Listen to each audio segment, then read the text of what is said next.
అనగా మంగళవారం మధ్యాహ్నం 3 గంటలకు గ్రహణం ప్రారంభమవుతుంది. సాయంత్రం 6 గంటలకు గ్రహణం వీడిపోతుంది. కాబట్టి 3వ తారీఖు రోజు ఎవరు కూడా రంగవల్లులు ఆడుకోవద్దు, కలర్లు చిమ్ముకోవద్దు, కలర్లు ఆడొద్దు. 4వ తారీఖు రోజు పొద్దున్నే హోలీ పండగను జరుపుకోవచ్చు.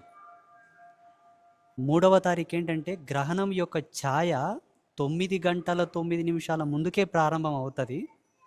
వీడిన తర్వాత కూడా మళ్ళీ సేమ్ టైం గ్రహణం యొక్క మోక్షకాలం పుణ్యకాలం ఉంటుంది. అందుకే 3వ తారీఖు ఏమీ చేయొద్దు, న్యూట్రల్, దాన్ని వదిలేద్దాం. హాయ్ హలో ఫ్రెండ్స్, అందరికీ నమస్కారం. ఈ సంవత్సరం హోలీ పండుగ 3వ తారీఖు కాదండి, ఎందుకంటే ఆ రోజు గ్రహణ సమయం ఉంది. చంద్రగ్రహణం ఉన్నందుకు మనం ఆ రోజు హోలీ పండుగ సెలబ్రేషన్ చేసుకోకూడదు.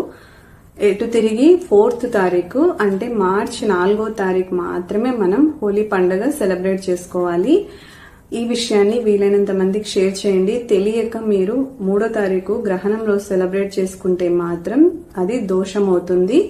అలాంటి తప్పులు ఎవరు చేయొద్దండి. 4వ తారీఖున హోలీ పండుగను సెలబ్రేట్ చేసుకోండి. అందరికీ ముందుగా హోలీ పండుగ శుభాకాంక్షలు. మా వీడియో నచ్చినట్టయితే లైక్ చేయండి, సబ్స్క్రైబ్ చేయండి, షేర్ చేయండి. Please subscribe my channel.